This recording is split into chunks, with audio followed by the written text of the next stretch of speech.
I'm Jim Monahan here on the WDHA Jersey Magazine. Suicide is the 12th leading cause of death here in the United States. That is a staggering statistic. And with me this morning is Elizabeth Clemens. She is the executive director in New Jersey of the American Foundation for Suicide Prevention. Elizabeth, good morning and welcome to WDHA. Good morning, Jim. Thanks for having me on to talk about such an important topic. Tell our listeners what the organization does, first of all. Yeah, so the American Foundation for Suicide Prevention is the leading nonprofit dedicated to saving lives and bringing hope to those affected by suicide. And we work across the country, but specifically in New Jersey, on delivering innovative prevention education programs, educating the public about risk factors and warning signs, public policy, so advocating for better mental health laws, and then support for survivors of suicide loss. You talk about some of the warning signs. What are some of the major warning signs people should look for? Yeah, so we really categorize them into three subjects, if you will: talk, behavior, and mood. Often individuals who are contemplating suicide or having suicidal ideation may talk about ending their life. They may say it direct, as I want to kill myself. Even if you think they're joking about it, you should take it seriously. In terms of behavior, they may be acting more recklessly than usual. Sometimes you may notice that they are attempting to give away their possessions.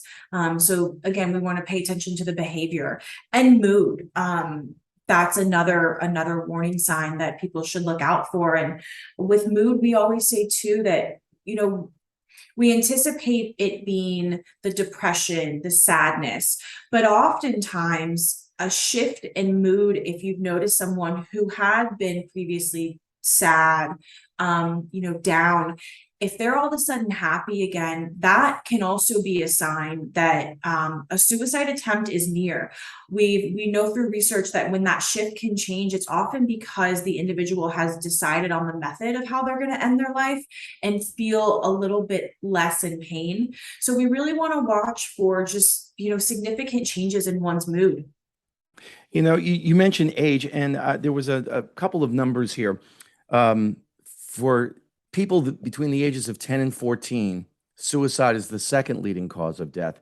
And then again, from 15 to 24, it is the third leading cause. Now, having had three teenagers, I know what that's, and having obviously been one myself, I know what that's like to go through.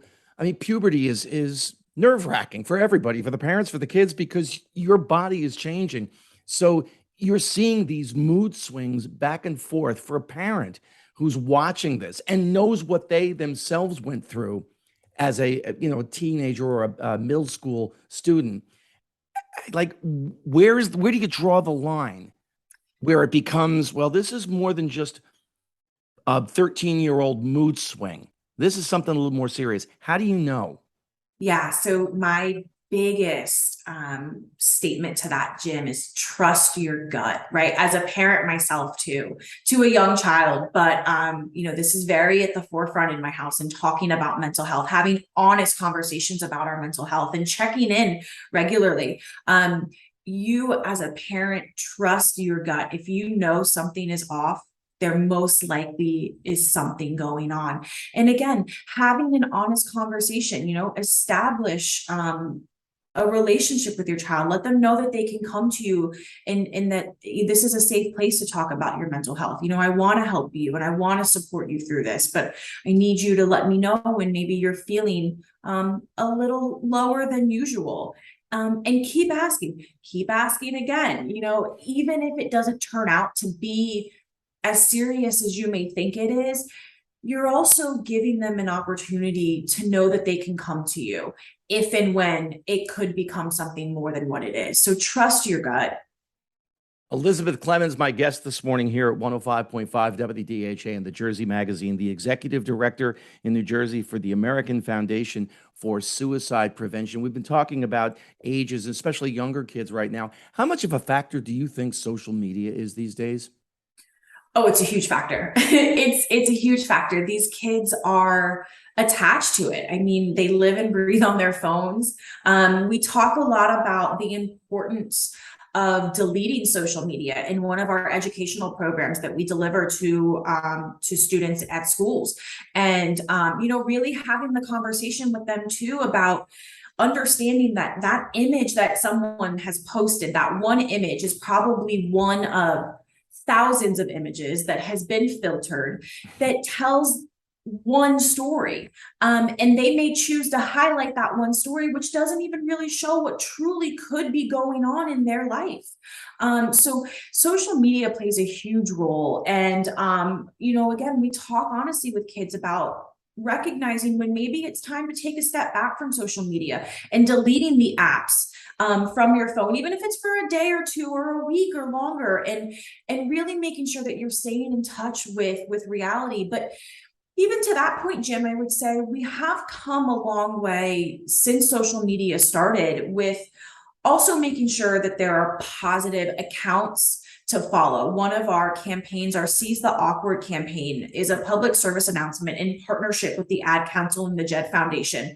And we really put it out there about, these kids are going to be on social media. So what are some positive images that we can make sure that they're seen? How can we positively impact the way that they are viewing social media, the way that they're talking about suicide, and how to help them have a helpful, honest conversation with a friend that they think may be struggling.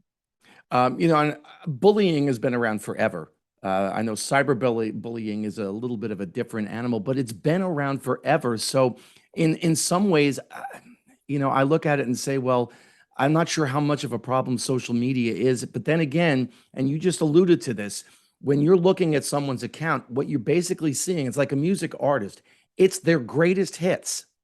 And you're not seeing the filler tracks or the B-sides to the singles. I'm dating myself here. You're not seeing that. You're seeing or you can be seeing a very, very filtered view of someone's life, especially if you're looking at a celebrity, someone you may admire. You're like, wow, their life is perfect. Well, again, you're seeing the greatest hits. Yeah, that's a great analogy, Jim. I'm going to use that moving forward. But, it really is so true. And again, that's why it's important to encourage kids to understand that, but to find some different accounts that may have a more positive impact. Or, I always feel elated potentially when I see maybe a public person, a public figure come out and say, today was a really hard day and I'm struggling. And, here are some things I'm going to do to check in with my mental health and make sure I get back on track. We need more of that, because that lets our youth and really anyone know that these people are normal, and they can be relatable. And then in turn helps these kids understand that they're not alone in what they're going through and that not everyone's life is perfect. There's a social media tag that you see, a hashtag that you see from time to time, end the stigma, and it's talking about, talking about mental health. Why do you think, as much as we are aware these days, and the awareness has increased, I think, greatly over the past few years, why is there still such a stigma about talking about your mental health? Unfortunately, Jim, I think people still think it's a sign of weakness. And we know that that's not the case, right? We know reaching out is the strong thing to do. We know talking about your mental health is the strong thing to do. We need to make sure people understand that seeking treatment for your mental health is just as important as seeking treatment for your physical health. So we do have a long way to go in that, but the more people open up and share their stories about whether they personally have been impacted by suicide or whether they've personally struggled with their mental health, the more we do that, the more the stigma will come down. And I think the more that people will feel comfortable, reaching out to a friend and saying, hey, you know what? I'm really struggling today. And can you spend 10 minutes with me and just talk, right? Because this isn't just about suicide and getting to the point of even suicidal thoughts or suicidal ideation. We have to know when to check in on our mental health so that hopefully we don't even get to that depth, right? So how do we know, how can we better educate ourselves to take care of our mental health and do things for ourselves that make us turn over the way that we're thinking? Suicide is obviously a very permanent decision that could be based on a temporary feeling, as overwhelming as that temporary feeling may be, or feelings. What does the organization do in terms of helping to prevent suicide? Yeah.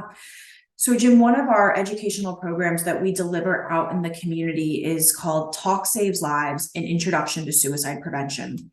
And this is one of our standard, again, educational programs that we are out there educating community members on the role that they can play in preventing suicide. So as I mentioned earlier about the talk, behavior, and mood, we cover that in depth in our presentation. We talk about the fact of people who are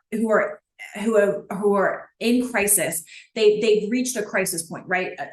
A crisis point has been reached, and often that crisis point can potentially only last for a couple of minutes. So what do you need to know if you or an individual has reached that crisis point? How can you help get them safe, right? So we know time is a critical factor in that. And, inserting time into the suicidal thought and the crisis point. So we talk a lot about, we also talk a lot about the importance of removing access to lethal means. And by lethal means, I mean firearms, blistering packaging on medication. As you'll know, probably seen in New Jersey, we've done a really good job lately of putting bridge barriers up. So things like that can all help put time in between a suicidal crisis. Elizabeth Clemens, my guest this morning, the executive director in New Jersey for the American Foundation for Suicide Prevention. There are a number of walks that are going on in the area throughout the fall, including one that our own Terry Carr, midday host and program director here, I believe that's in Verona on October 30th. What do you do with these walks? What's the purpose of them, Elizabeth? Yeah, so in New Jersey this fall, we're going to have 13 Out of the Darkness walks taking place throughout the state of New Jersey. And really, at any of the walks, they're a journey of remembrance, of hope, and support. These walks unite our communities and provides an opportunity to acknowledge the ways in which suicide and mental health have affected our lives and the lives of those that we love and care about. For WDHA listeners who want to learn more about your organization and or the walks that are going on, where can they go, Elizabeth? They can visit our chapter website at afsp.org/New Jersey. Okay, excuse me, afsp.org/New Jersey. And again, Elizabeth Clemens, the executive director here in New Jersey for the American Foundation for Suicide Prevention. Elizabeth, thank you so much for your time this morning here on the Jersey Magazine. You're doing wonderful work with the organization, and best of luck to you. Thank you so much, Jim.